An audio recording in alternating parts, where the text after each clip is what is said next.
consensus that higher education is the best guarantor of a promising career.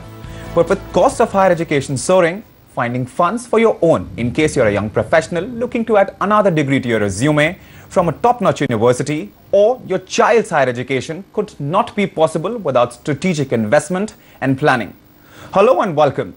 Today on the show, we will explore the various ways through which you can fund your child's or your own higher education. First up, let's meet Mr. and Mrs. Sharma, parents of two daughters aged 17 and 13, and find out how they intend to fund their daughter's higher education.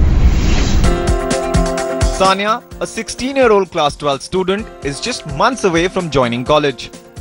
Deft at playing various musical instruments, she has a special inclination towards writing and wants to eventually make a career out of it. I'm studying humanities and maths. I'm in class 12 right now. I've just gotten into class 12. It's just been a few months. I like music, so I play the guitar and I play the drums and things. I read a lot. I'm kind of a bookworm, but mostly I prefer to write. So, not fiction, but just anything that I can basically think of. Sanya's 13-year-old sister Ananya shares her sister's passion for music. In fact, she's a step ahead. Ananya has already formed a music band with her school friends, but is perhaps a little too young to plan her studies and decide on her career options. I like music. I play the xylophone sometimes, thoda thoda, and I sing and I play the keyboard a little, and I like painting. I like painting on the canvas. Their parents, Ricky and Shalini Sharma, are both entrepreneurs. Like all parents, they want to provide their daughters with the best education. However, with Sanya almost on the verge of joining college, the Sharmas regret missing out on financial planning. Especially at a time when inflation is at an all-time high and cost of higher education has been rising at a steep 10 to 12% year on year. Frankly speaking, no, and what we have not done so far, and that's what it is hitting us now. And the thought of spending so much of money after once she enters the college, whether it is the normal university or she is going out, or maybe some private colleges and good universities outside Delhi and all. When we actually come to the stage and we're thinking higher education, and suddenly you realize that the costs are really too much, and you realize that you haven't really planned for it well in advance, then yes, it does make you a little anxious.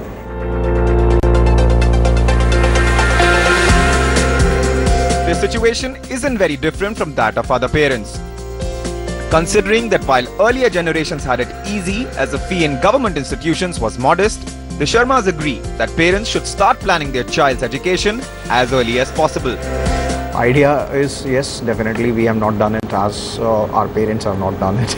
So plan. I think it's the moment a child is born, I think we should start thinking about it from that stage itself. I think we're already late because we were kind of happy-go-lucky. We really didn't think that education is going to cost that much, because it didn't cost that much when we were studying. So I think, I think we should start as early as possible and not wait till the nth hour to actually start thinking about it. I think the sooner you plan, the better you can kind of plan it and provide for it. With Sanya just a year away from getting into a college, and with less than 5 years for Ananya to step into college, what can the Sharmas piggy bank on as far as financial planning for their daughters is concerned? Here's over to Amit Kukreja, a Delhi-based FPSB or Financial Planning Standards Board India certified financial planner, for some advice. While Indian parents are known to go to any extent to fund their child's education, in many cases it's seen, if statistics are an indication, that often they fail to have a proper financial plan in place for it. I, along with Mr. and Mrs. Sharma, are now joined by Mr. Amit Kukreja, a certified financial planner, FPSB India. So, Mr. and Mrs. Sharma, let's perhaps we should start by talking about Sanya, I guess, and then we will talk about Ananya. Ananya being the younger one. She's 17, and in a year's time, she has to go to college. And while she is going to a college in India, of course, the kind of money which we're talking about here is, of course, in lakhs. I guess roughly 6 to 8 lakhs. Will that be safe to assume? 6 to 8 lakhs. And not much time before they have to come up with that kind of money. And in this context, it's very important to also realize that it's very important to have a plan. Yeah, absolutely. So given that her higher education is just a year away from today, did you earmark anything for her education fund? And did you create any asset that you thought 3-4 years ago that will be something that will help her get the education funds ready? See, frankly speaking, apart from some FDs or the mutual funds, being in real estate business for long, so I've earmarked something for her. It's an apartment of, it's about roughly value, today's value we can say about 50 lakhs, which I thought at that time like it'll be good enough for her higher studies.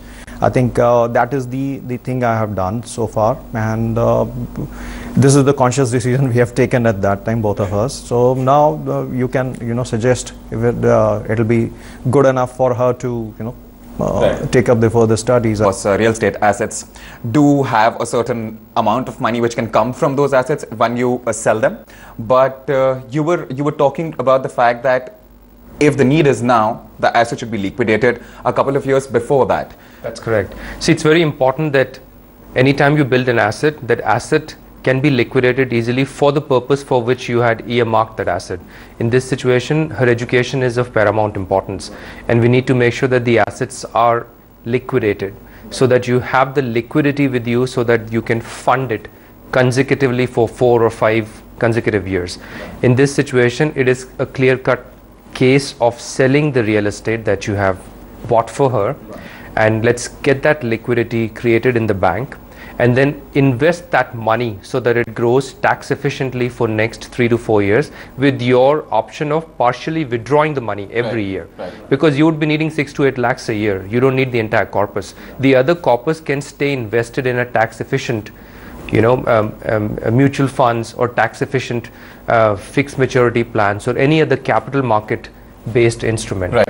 And why do we have to liquidate those assets, real estate assets, so many years in advance? Because it's in the cyclical business situation, sometimes these assets, they don't sell when you need them the most. Right.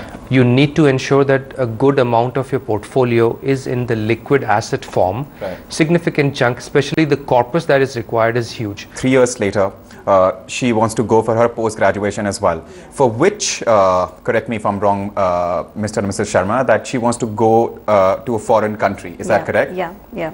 So in that case, of course, we're talking about another set of huge amount of money. Absolutely. So the other variable, yes, which hurts in the second case, is the rupee-dollar relationship. Right. We have seen rupee depreciating in last 1 week. We need to ensure that the asset we have earmarked for overseas education is hedged against the rupee-dollar depreciation. Right. So in these situations, I normally advise my clients to acquire foreign assets through the mutual fund route so that the money is parked in the dollar value. Right. And because the relationship is insulated, because your money is parked in dollar value, the depreciation that happens actually works in your favor. It Right. creates a bigger corpus for you in rupees. Right. Right. So in this situation, we need to go into a detailed planning session to figure out how much is that corpus which is required for post-grad in US or UK or any other country, and then how are we investing that money in India or outside India through mutual fund route, and then how are we building that tax efficiency, and is it really possible? Would 3 to 4 years be okay for investing in building a portfolio in that particular time to fund her education after 3 years? See, I think return is not that important for funding her education overseas. What is more important in this case is the depreciation risk that a rupee may have against dollar. So if you can park your money in overseas assets, which means your money is already converted in dollar in today's time, you will hedge that risk. Yeah, that's very interesting actually. Yeah, I never Yes. thought of it that way. Yes. Right. The younger one. And in her case, we still have a few more years. We really don't know what is it that she wants to do really, because it's too young, too early to actually figure out what she wants to do in life.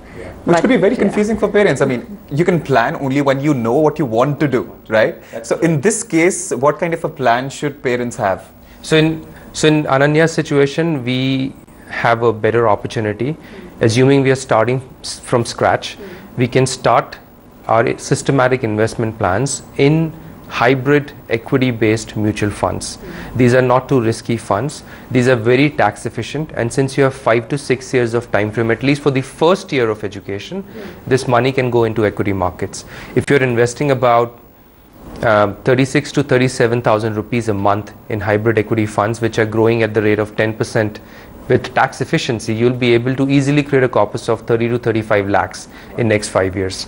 Right. But in second case, it is far more in control planning situation compared to the first case, where you are at the mercy of some buyer coming and buying real estate from you. Assets. And in this case, broadly speaking, investing in a risky asset class would not be recommended at all. For the education goals, no. But It's a for strict goals, no-no. yeah, but for goals which are 8 to 9 years away from today, Yes. calculated risk can be taken. Just ensure that you are not buying things on a hearsay. Do the due diligence. Ideally, when should they start investing? I think it's an annual process. As you reassess your health parameters every year, Right. you need to reassess your wealth parameters every year.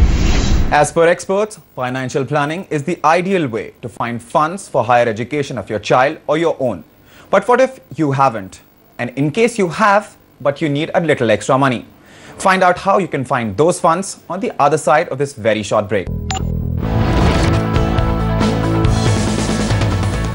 Like we promised before slipping into the break, that on this side, we will find solutions for those of you who haven't planned for or invested to fund your own or your child's higher education.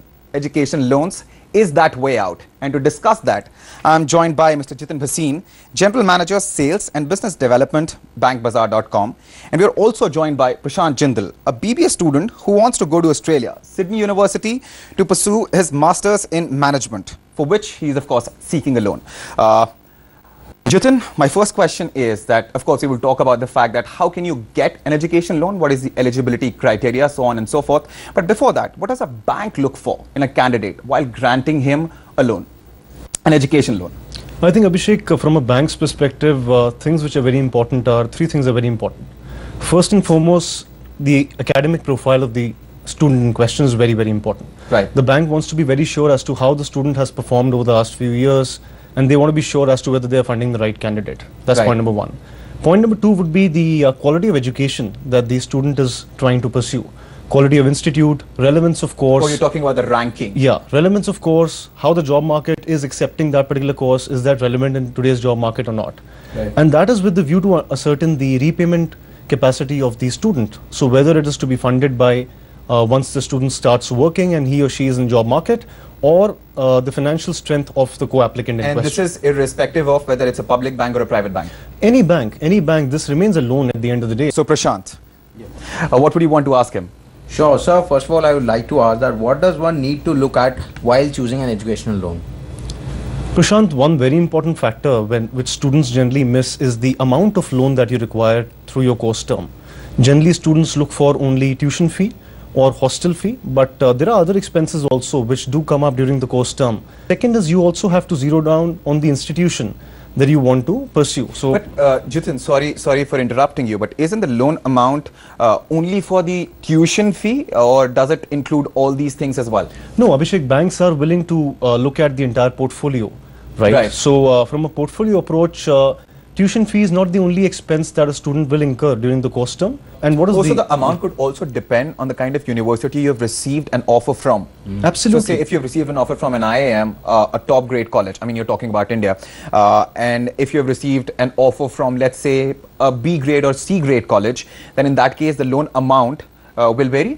You got it right. So the loan amount, as I said, is a function of the quality of education in the institute, which is actually a surrogate for the employment prospects that one can expect to have, at the end of the course term. Right. I'm assuming the student will fund the repayment of the loan using their own salaries, which is why the course type and the institute types becomes very important. If you pursue a course which does not have a lot of relevance in the job market, chances are you will not be able to repay. Right, right. Is there any collateral which is required for loans up to, if I'm not wrong, correct me if I am, for loans up to 4 lakhs, there is no collateral which is required? Since you're looking for a loan which is for education outside of India, right?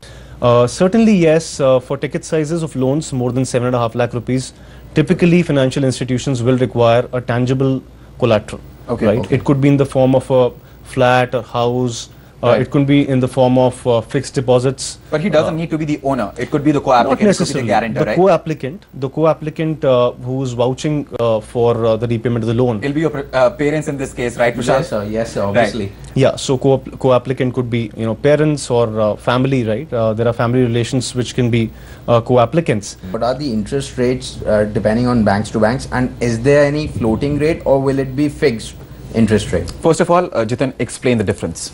So fixed rate is a rate wherein the bank will fix the rate and you will continue to be charged during the loan term at that particular rate. For example, if it's at 12%, I'll only be charged 12%. You will on continue to principal be throughout. charged 12% during the loan term, and you agree to that right from day one of you asking for the loan. That's the fixed format. Right. The floating format is a function of you know, how the rate is behaving in the market, what are the base rates that the bank is having, and that is a function of how the economy is behaving, you know, eventually. What's better for a student, a fixed rate education loan or a floating rate education loan? It depends, Abhishek. It depends as to when are you locking in the rate, right? If you're currently in a very, very low rate regime, and if you expect the rates to go up, then fixed is the best, because if you expect the rates to go up in a northeasterly direction. This is a little dicey, this is a little tricky, right? Yeah, so typically I think, which is why most of the banks stick to a fixed rate regime for an educational loan purposes.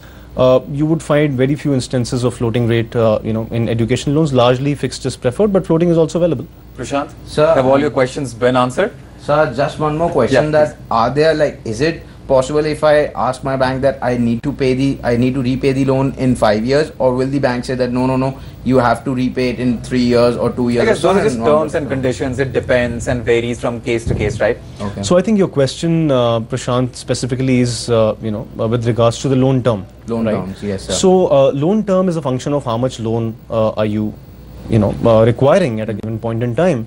And it can go up to 15 years as well in cases. Okay. So there are banks which do on large ticket sizes. There are cases wherein the banks will be willing to lend for over say 10 years period as well. But typically, you know, the tenure of the loan is fixed upfront when you apply for the loan, and it is a function of how much time do you think you will require to repay the entire loan amount. So what happens is your first job may not be as lucrative that's as wonderful. I mean, you start with a smaller amount, and Yes. as you sort of, you know, start earning more. Yes. Prashant, we hope we managed to answer Yes, all your sir. questions. Yes, On that note, we will wrap up today's show. And we also hope that we have managed to answer some of your questions as well. Until next time, goodbye and thanks for watching.